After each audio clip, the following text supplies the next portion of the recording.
Welcome to Kathir voice. Thalapathy Vijay வந்து புதுச்சேரியில் பார்த்தீங்கன்னா புதுச்சேரியில் உள்ள மாநிலத்தில் உள்ள பிரச்சனையெல்லாம் எடுத்து சொன்னார். அதில் முக்கியமான பிரச்சனை ரேஷன் கடை இல்லை அப்படின்னு சொன்னார். ஸோ அதை தூக்கி கொண்டு வந்து பார்த்தீங்கன்னா எதிர்கட்சிகள் விமர்சகர்கள் எல்லாமே தளபதி விஜய் விமர்சனம் பண்ணுறாங்க. ரேஷன் கடை எப்படி இல்லைன்னு சொல்கிறாரு, அங்கே ரேஷன் கடை இருக்குது, எழுதி கொடுத்தது தப்பாக படிக்கிறாரு அப்படின்னு தளபதி விஜயை கடுமையான விமர்சனம் பண்ணுறாங்க.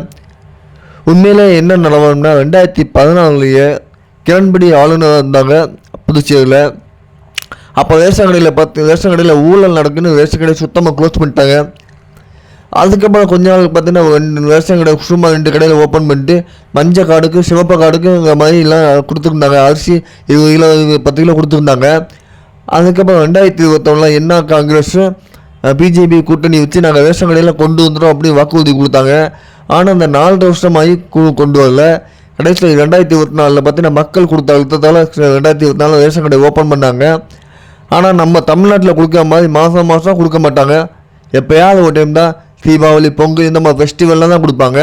அதுவும் 20 கிலோ அரிசி நம்ம 750 ரூபாய்க்கு பொங்கலுக்கு பொங்கல் பரிசு அந்த கரும்பு அந்த மாதிரி தான் கொடுப்பாங்க.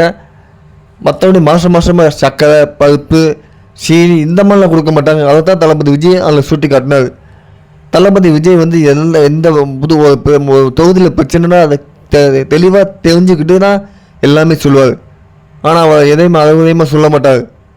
உடனே அதை தூக்கி கொண்டு ரேஷன் கடை இல்லை அதெல்லாம் தெரியாமல் பேசுகிறா, எழுதி கூட தப்பாக படிக்கலாம், உடனே விமர்சனம் பண்ணுறது.